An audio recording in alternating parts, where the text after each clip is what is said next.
Ya.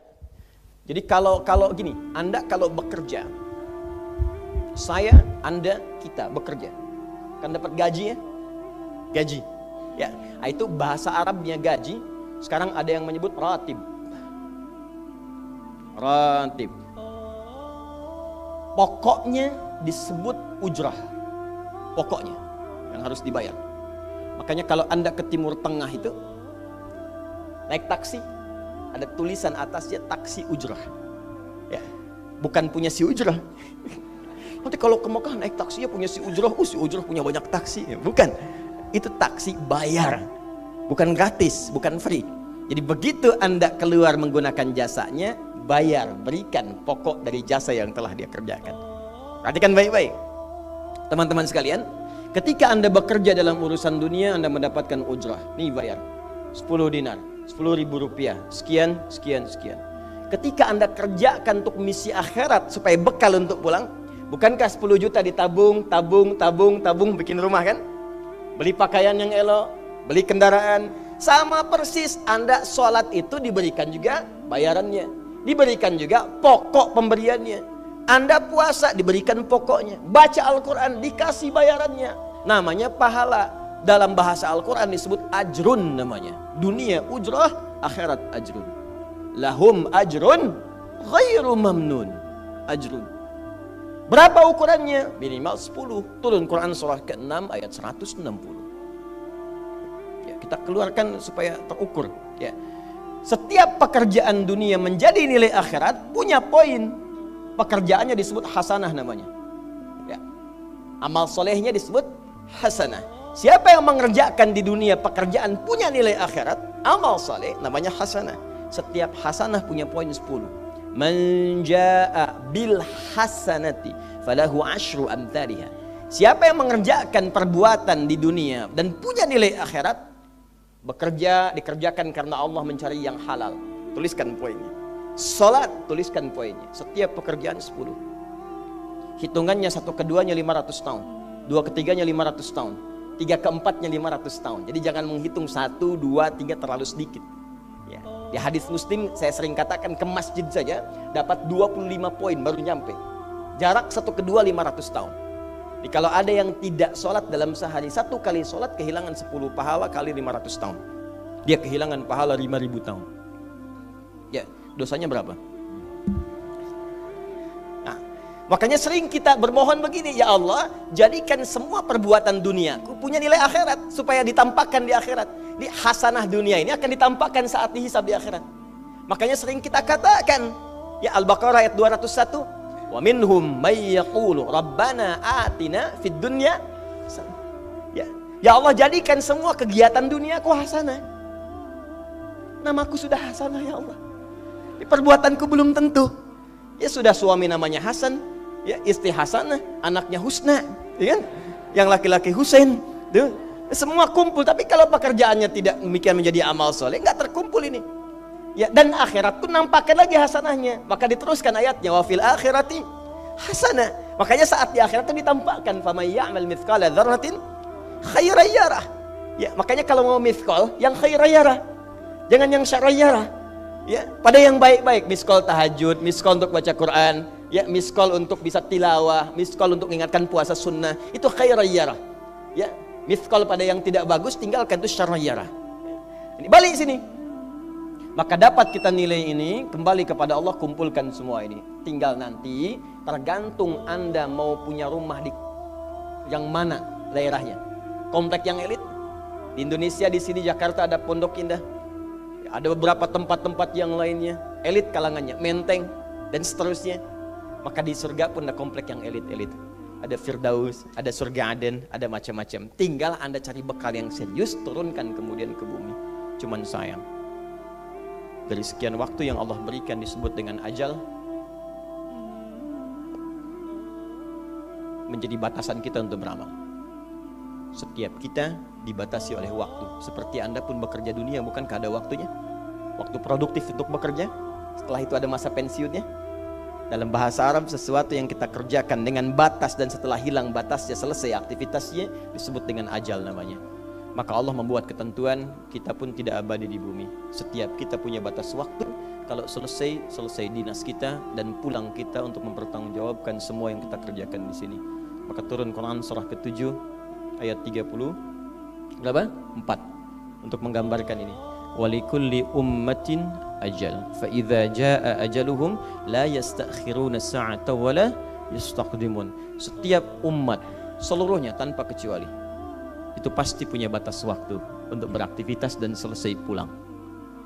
Aktivitas kita ketika bergerak mencari kehidupan ma'isyah, pekerjaannya disebut dengan asya. Diingatkan kalau harakat fathah turun ke bawah kasrah artinya selesai harakatnya, hilang pekerjaannya. Dari asya menjadi isya. Setiap hari diingatkan kita dengan salat isya. Hei, seaktif-aktifnya Anda, sesibuk-sibuknya akan selesai semua itu dan semua kita akan pulang. Bukankah setelah isya kita terpejam? Itu kan latihan. Makanya dalam doa saat akan tidur jadi disebutkan bisikallahumma amutu wa ahya. Ada riwayat lain ahya wa amut. Riwayat populernya amutu wa ahya. Mungkin malam ini saya pulang, saya meninggal. Makanya saat kita bangun dari tidur kita ucapkan alhamdulillahilladzi ahyana ba'dama. Ada maknya, sementara aja. Satu saat mungkin pulang. Kita nggak tahu di bagian mana yang tidur itu mengakhiri kehidupan kita saat kita pulang. Karena itu serius. Ada saatnya kita pulang. Nah teman-teman, ternyata sudah tahu akan pulang pun masih ada yang tidak memanfaatkan waktu dengan baik. Tanyakan pada setiap manusia ya, dari detik ini, dimulai dengan diri kita. Kita manusia kan? Tanyakan pada diri kita, Anda wafat tidak? Anda pulang tidak? Anda meninggal tidak? Kalau sadar pulang, maka cari bekal yang baik. Berarti Allah benar kan? Kata Allah setiap kita akan wafat. Kullu nafsin dha'iqatul maut. Setiap yang punya jiwa meninggal. Bahkan dikasih informasi jelas kok. Yang bawa maut disebutkan namanya malakul maut. Quran surah 32 ayat ke-11. Qul yatawaffakum malakul mautil ladzi wukkila bikum. Disebutkan. Bayangkan ya, kurang jelas apa lagi? Disebutkan punya waktu namanya ajal, akan wafat disebutkan. Yang bawa wafat kematiannya disebutkan malaikatnya. Cara wafatnya disebutkan. Quran surah 89 ayat 27 sampai 30. Ya ayyatuhan nafsul mutmainnah, itu yang tenang, yang dahsyat dipukulin malaikat juga ada. Ya, Quran surah 8 ayat 50 itu ada sambil dipukulin malaikat. Ya. Maaf teman-teman sekalian, ini sudah jelas semuanya. Jadi aneh manusia itu. Sudah tahu akan meninggal, tahu ada kenikmatan, ada siksaan, tahu ada surga, ada neraka, tahu ada kenikmatan kubur, ada siksa kubur. Kenapa masih main-main juga? Kenapa nggak dimanfaatkan?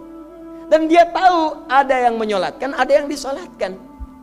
Apa nggak sempat terfikir ketika Anda wafat siapa yang menyolatkan?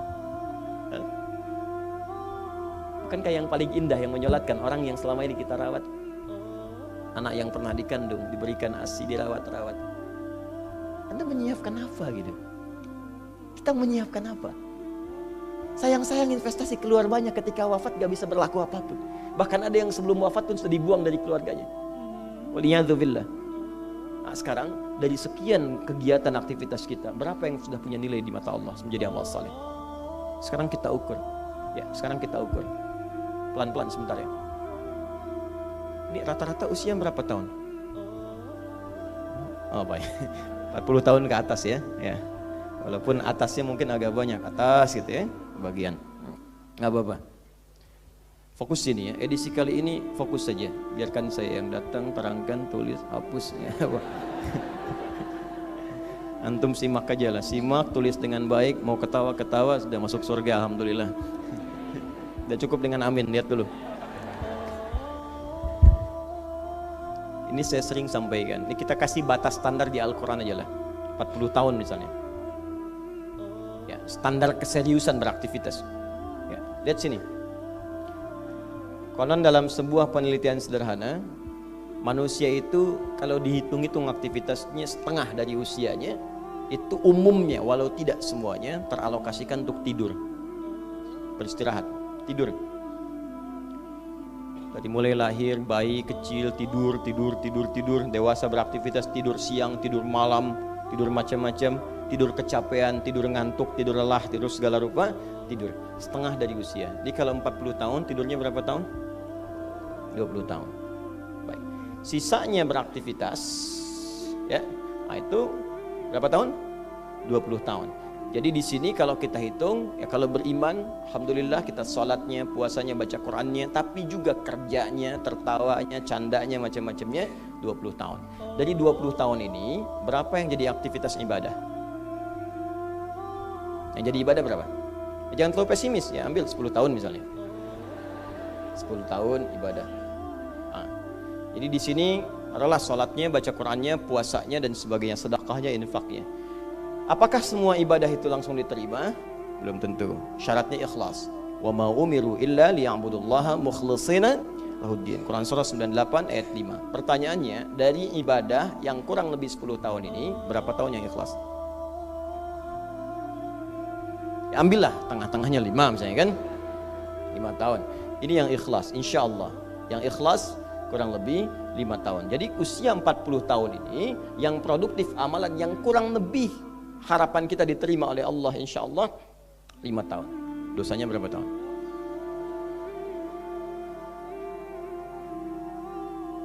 Dan masih bisa tertawa. Dan masih mengharap surga. Masih ingin ke surga Firdaus. Masih ingin mendapatkan segala hal yang istimewa. Sementara kita sadar, gini caranya begini. Coba ucapkan dengan kalimat yang lantang bahwa Anda tak punya dosa.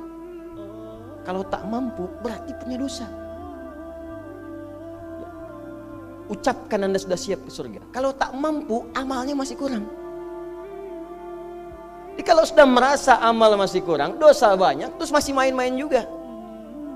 Sudah tahu usia sudah di atas ini, ada yang 50, 60 tahu, waktunya sedikit. Yang kemarin-kemarin banyak yang sia-sia. Jadi kalau yang kemarin-kemarin kurang, masa sisanya masih dikurangi juga? Anda 40 tahun, 50 tahun, 60 tahun. Sekarang anak 4, 5 tahun, bahkan matanya buta, ada laki-laki, ada perempuan, sudah jadi penghafal Quran. 5 tahun hafal Quran. Belum baligh. Dan berharap punya bekal di hadapan Allah. Kemarin sahabat saya, Syekh Ali Jabir, ya, datang ke Bekasi. Cerita tentang Kaila, anak 5 tahun, mata buta. Murajaah hafalan Quran sehari 5-7 juz.